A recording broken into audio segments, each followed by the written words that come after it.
Hi everyone, welcome to KREM 2 News at Noon. I'm Laura Papetti, and we begin today with an update on a suspected murder-suicide case in North Spokane. We do want to warn you, this is a disturbing case that involves children. Police said a man returned home last week and found his wife, 2 children and pets all dead. And then just a short time ago, here at KREM 2, we have learned this. The Spokane Medical Examiner released the identities and manners of death. The medical examiner said the dead include a 43-year-old woman who died of suicide, and 2 girls ages 10 and 8 were both shot and killed. Their deaths have been ruled homicides. The 2 children were formerly students at Balboa Elementary School, but were being homeschooled shortly before their deaths. Also, this is coming in new at noon as well. A judge has ruled over the issue of cameras inside the courtroom during the trial of the man accused of murdering 4 University of Idaho students. In a ruling posted online today, the judge determined outside cameras will no longer be allowed in the courtroom. However, the court will provide a live stream of all public hearings. The defendant, Brian Koberger, had asked the court to ban cameras during the trial. Several media organizations, including KREM 2 News, had asked the court to keep live video available in order to protect transparency during the trial. The judge said his decision will give the court more control over video taken at the trial while ensuring the public still has access to see it. Koberger is charged with murdering Kaylee Gonsalves, Xana Kernodle, Madison Mogan, and Ethan Chapin in an off-campus home 1 year ago.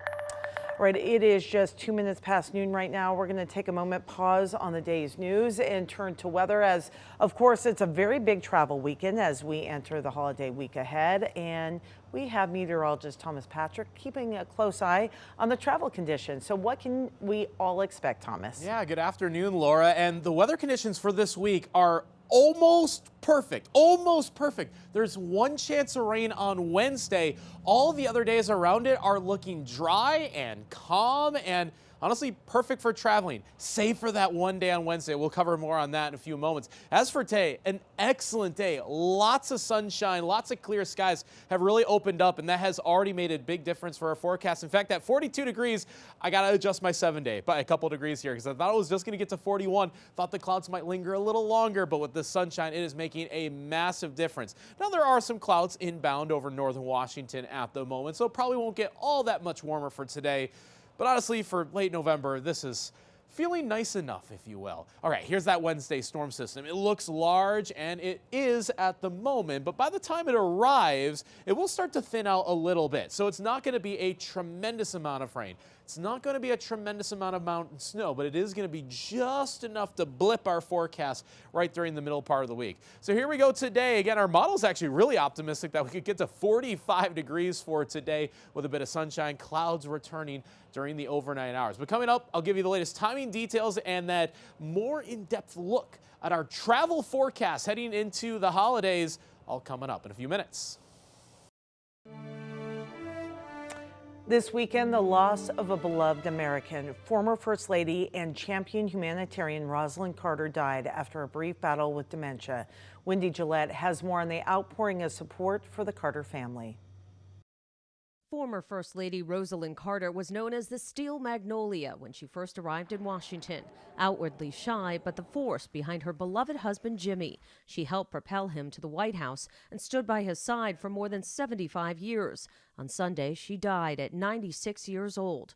President Biden spoke about the Carters before boarding Air Force One on Sunday. They're really an incredible family because they brought so much grace to the office. First Lady Jill Biden also commented on Carter's death. She was well known for her efforts on mental health and caregiving and women's rights. Former President Barack Obama wrote on X, Rosalynn Carter's life is a reminder that no matter who we are, our legacies are best measured not in awards or accolades, but in the lives we touch. And former President Bill Clinton wrote, Rosalynn Carter was a compassionate and committed champion of human dignity everywhere.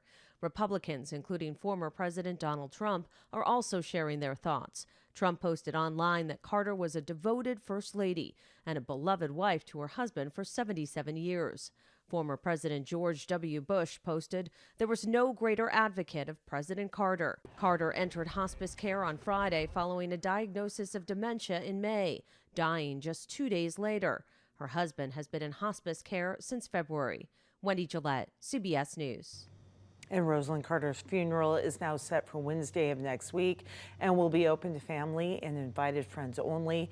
However, more public events are scheduled for next Monday and Tuesday, including her lying in repose at the Jimmy Carter Presidential Library and Museum. All right. With holidays nearly here, now is the time where many of us gather with loved ones. But for those who lost their homes in the Oregon Road and Gray fires this summer, the holidays may look and feel a lot different this year. It breaks my heart for the families that have lost all of those sentimental parts of Christmas, and we just want to help them even a little bit, even if it's not a sentimental item, putting up lights or a little Christmas tree or a big Christmas tree, whatever they want, just helping them. Neighbors helping neighbors through the end of November. Area businesses are collecting newer, gently used Christmas decorations. Some drop-off locations include Soleil Salon and Spa, Northwood Middle School, Ace Hardware, Jarms Ace Hardware, and 5 Star Real Estate as well.